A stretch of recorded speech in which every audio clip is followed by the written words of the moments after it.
You join me in the lovely region of Catalonia in Spain, and behind me you can see there is some stunning landscape. Now we are in the middle of a vineyard.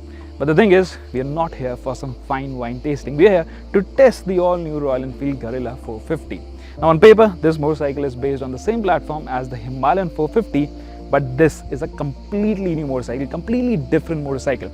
Now what's more, it's not even a Scrambler. Royal Enfield emphasizes that this is a roadster, this is meant for the street. Can you build a street motorcycle based on an ADV platform? Well, we are riding this in Spain today, so let's find out.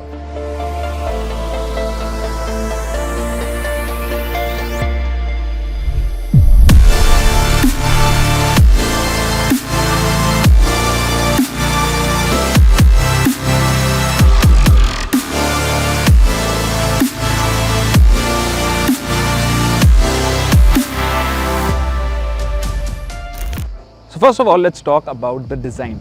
Now as you can see, this is, to me, looks like a Scrambler, but Royal Enfield says this is not a Scrambler. This is an out and out roadster, like I said. But again, it shares the same engine with the Himalayan, but everything else on this motorcycle is more or less new, in the sense it's more or less changed. Now the frame is of course identical to the Himalayan, especially the front part, but the rear subframe is different. Now the other part is, of course, it's a much more tightly packaged motorcycle. The wheelbase is shorter by 70 millimeters. It's a lighter motorcycle as well. It is around 11 kilograms lighter than the Himalayan. Now the other thing is, of course, the engine is exactly the same, but overall the geometry of this motorcycle, it is quite sharp. So the rake at the front, again, it is much sharper. It is lowered by 4 degrees, and that also means the trail is also shorter now.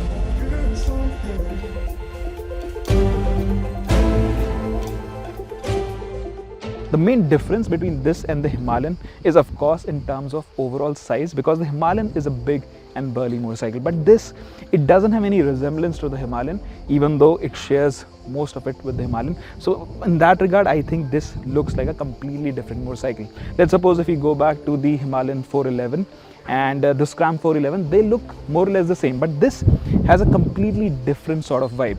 Now that also shows in the way how accessible this motorcycle is, because the seat height is much lower. This is 780 millimeters standard seat height, but on the Himalayan that's 825 millimeters. Now of course there are some trade-offs, in the sense the ground clearance, for example, is around 170 millimeters, so it has lost around 60 millimeters of ground clearance, or 70 millimeters of ground clearance. So that is a trade-off, but again, this is a street motorcycle. Similarly, the tires are smaller and these are alloy wheels. So at the front you've got a 17 section tire, at the rear also it's 17. So again, it's a more street focused motorcycle.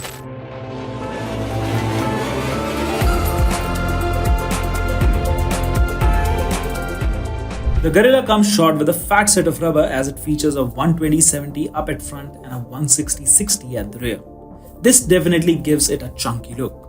Club this with a chopped off and stubby rear end and you've got yourself a beefy roadster. Coming to the color options, there are some funky ones on offer, including the yellow ribbon, which is the one you see with me. There are 3 more dual tone options, namely the Playa Black, Gold Dip and Brava Blue. Suffice it to say, these are all quite loud. But in case you want to go with something subtle, you have the smoke silver color available. Although that's only offered in the base version, which means it misses out on the 4-inch fully digital instrument cluster. What it gets instead is an analog dial, similar to the one offered with the Meteor 350, and you get the option to pair it with Tripper navigation pod. All the variants get LED headlamps, dual channel ABS, 2 riding modes, and a USB Type-C port as standard. There is no traction control and the ABS is non-switchable.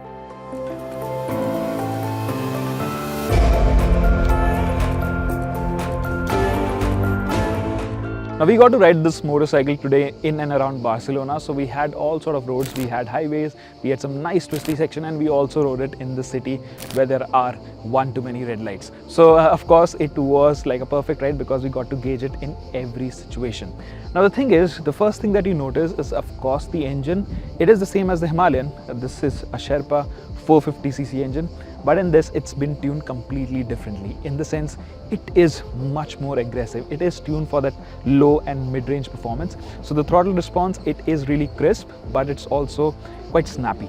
Now the Himalayan, it kinds of builds towards the top end. This also has a very strong top end, but I think this is very snappy at low RPMs as well.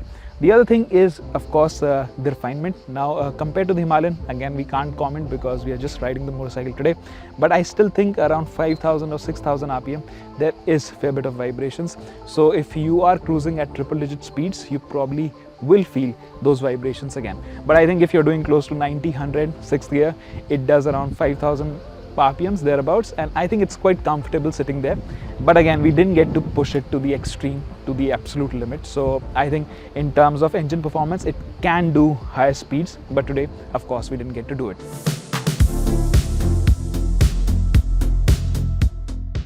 Interestingly, compared to the Himalayan 450, the Guerrilla features a smaller rear sprocket which has 45 teeth as opposed to 47 teeth on the ADV.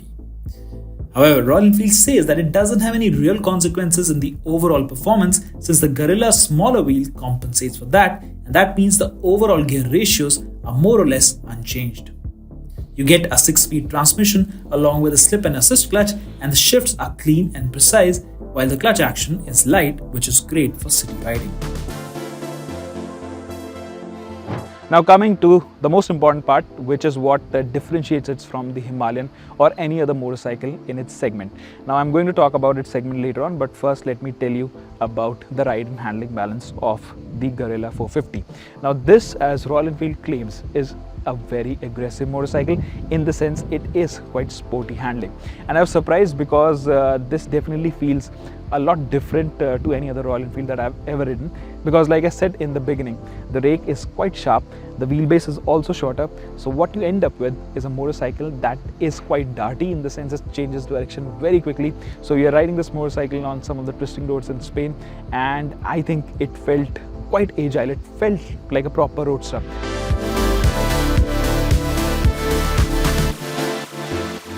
Now, unlike the Himalayan 450, which gets a Showa upside down front fork, the Guerrilla features a conventional 43mm Showa front fork and a monoshock at the back.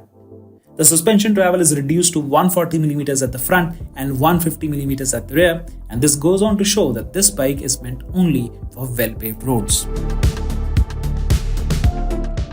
So what you end up with is a motorcycle that has a really nice front end feel, and it's so well damped. Even in the Himalayan it's great, but on this motorcycle, because it is low to the ground and it is, again, the damping is absolutely spot on. It doesn't feel overly stiff and it doesn't feel wallowy or sloppy as well. So when you're really pushing it, there is a lot of feedback that you get from the front end, and it's a very enjoyable motorcycle on that front. So for me, I think that is the biggest takeaway from this motorcycle. So coming to the segment, I asked Royal Enfield what motorcycle does it compete with, and they didn't have a clear answer, but they said it sits somewhere in between the Triumph Speed 400 and the KTM 390 Duke. Now their point was that it is not as relaxed as the Speed 400, but it's not as aggressive as the KTM 390. So it sits somewhere in between, and I think it lives up to that claim, because it definitely felt a little more stable, a little more aggressive than the Speed 400, for example, but at the same time it's not as extreme as something like a KTM 390 Duke. So in that department, I think it is a nice balance between the two motorcycles. And like I said, the suspension, of course, we were riding on some great roads in Spain, so it has that firm edge, but it's not to the point that it feels uncomfortable, or it's not to the point that it's not acceptable. Of course, we have to ride the motorcycle back in India, and then we can give you a more detailed review, especially on our bad roads. But over here, it felt kind of perfect. Of course, if you go over really sharp bumps, then you can feel it has a tendency that it feels a little stiff, a little firm. But overall, I think the balance is spot on, especially on these roads. Now, one thing that I noticed, and that's a possible trade-off with the Himalayan, is that because the wheelbase is shorter, and again, it is an aggressive motorcycle. So if you're going around a long corner and you're leaned over, you do tend to feel that the rear is trying to kind of step out. It's not stable. So that's also due to the fact of the suspension, and I'd say especially because of the geometry, because it is a shorter wheelbase motorcycle, so it's not as stable, let's say, as a Himalayan. And that also goes to show probably the tires. Again, we didn't kind of pushed it to the absolute limits, but I think it could probably do with better tires. Overall, I think that's the only kind of trade-off that I felt.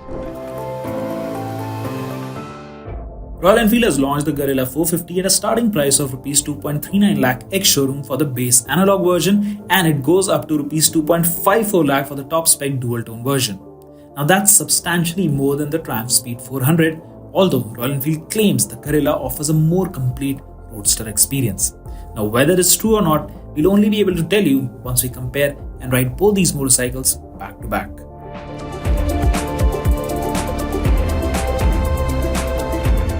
So the first impressions of the Guerrilla 450 of course are positive, and it is a sporty motorcycle, like I said, but I won't say that it feels unlike any RE. It has a typical RE nature. It's not like a extreme performance motorcycle. It feels something like a bigger Hunter, more grown-up Hunter. So in that regard, it offers a more sophisticated experience. So even if, let's say, you're upgrading from a Hunter 350, this can be looked up as an option.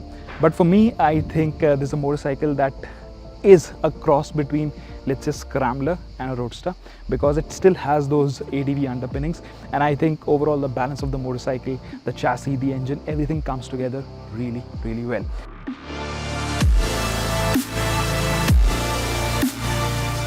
So overall, this was our first impressions of the Guerrilla 450, but stay tuned for a more detailed road test when you get to ride this motorcycle back in India.